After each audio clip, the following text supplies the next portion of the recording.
Hey, welcome to the Explainer. Today, we're going to build a blueprint. This is a super practical guide for cutting through all the noise to build a life that's more decisive, more focused, and honestly, a lot more powerful. Let's get right into it. So, does this look familiar? I mean, that feeling of being pulled in 1,000 different directions at once? The constant noise, the to-do lists that never end? That sense that you're just reacting to life instead of being in control? It's a huge struggle for so many of us, but the good news is there's a system to fight back. And that's really the key idea we're digging into today. Decisiveness. It isn't some personality trait you're either born with or you're not. Nope, it's a skill. It's a system you build with concrete, repeatable habits that can take anyone from chaos to clarity. So let's jump into the first part of that system. All right, so section 1. This is all about sharpening your focus. And that means you have to actively prune the unnecessary stuff from your life. We're talking projects, possessions, even your thoughts, so you can finally make room for what actually matters. Okay, first principle up, pack only what you can carry. This is literal, sure, but it's way more important when you think about your commitments. Just look at your projects right now. What's one thing you just can't make progress on this month? Pause it. Seriously. Being ruthless about this isn't about giving up. It's about creating the mental space you need to absolutely crush what's left. Now, this totally reframes what practice even means. It's not about just putting in mindless hours. It's about deliberate improvement. So step 1, define your target. What does good even look like for this skill? Step 2, actually schedule time to review your work and hunt for mistakes. And step 3, make one single adjustment for next time. That simple loop, that's the engine of real progress. You know, they say our brains are for having ideas, not for holding them. And that's exactly what this is all about. You got to get everything out of your head and into a system you trust.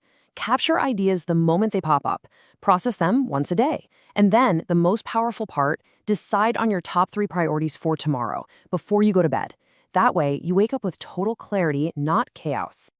Okay, so once you've sharpened your external focus, where do you go next? Well, you've got to master your inner state.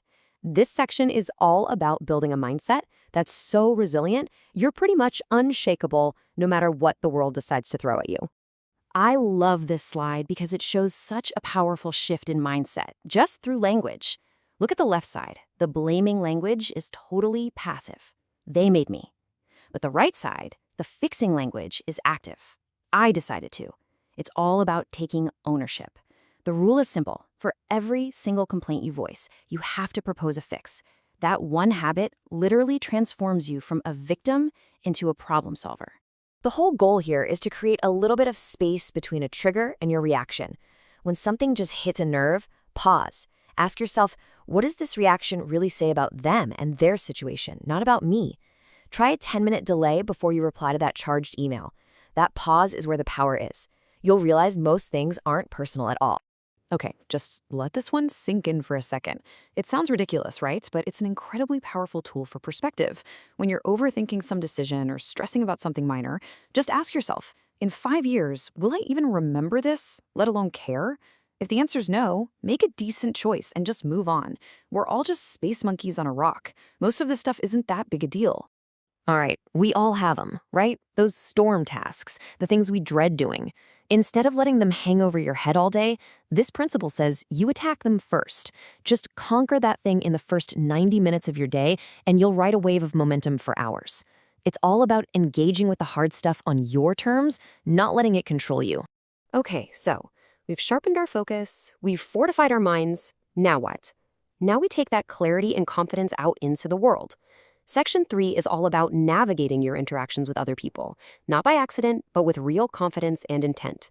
Oh, this one is an absolute game changer for your mental energy. You have to learn to spot bad faith arguments, the personal insults, the constantly moving goalposts. Your goal is not to win the argument, it's to protect your focus. The phrase, "you might be right," is your escape hatch. Use it and get back to doing what actually matters. And to make that last principle super practical, here's a hard rule for you. In any online debate, you get 3 replies. That's it, maximum. After your third one, you are done. No exceptions. Think of it like a circuit breaker that stops you from getting sucked into those pointless, soul-draining arguments. Now, this isn't about being fake or arrogant. It's about projecting competence and creating clarity for everyone. Before any meeting or important conversation, know your one-sentence objective. Even when you feel unsure, carry yourself with deliberate posture. And if you don't know an answer, don't stumble. Just say confidently, "Here's how I'll find out." This builds trust, not just with others, but with yourself. You want to know a sign of real maturity and confidence? This is it. Being quick to admit when you're wrong builds massive trust. But the real test, that's when you're proven right. The urge to say, "I told you so," is huge, but resisting it is so much more powerful. The goal is progress and good relationships, not just feeding your ego. Okay, we've gone through a lot. We've covered the what and the why, sharpening focus, mastering your mind, navigating the world. Now for the most important part, the how.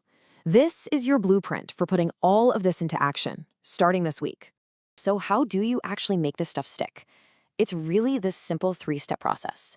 First, don't try to do everything at once. Just pick 3 to 5 principles that really hit home for you right now. Second, don't just try to remember them, put them in your calendar. Schedule a daily check. And third, at the end of the week, review. What worked, what didn't. This simple loop is how you build a real, lasting system. All right, so I'm going to leave you with one final question. A call to action, really. Think about it right now. What is that one thing you've been putting off? That difficult phone call, that blank page, that tough conversation? What is the one storm task that you are going to face and conquer first thing tomorrow? Because that's where your decisive life begins.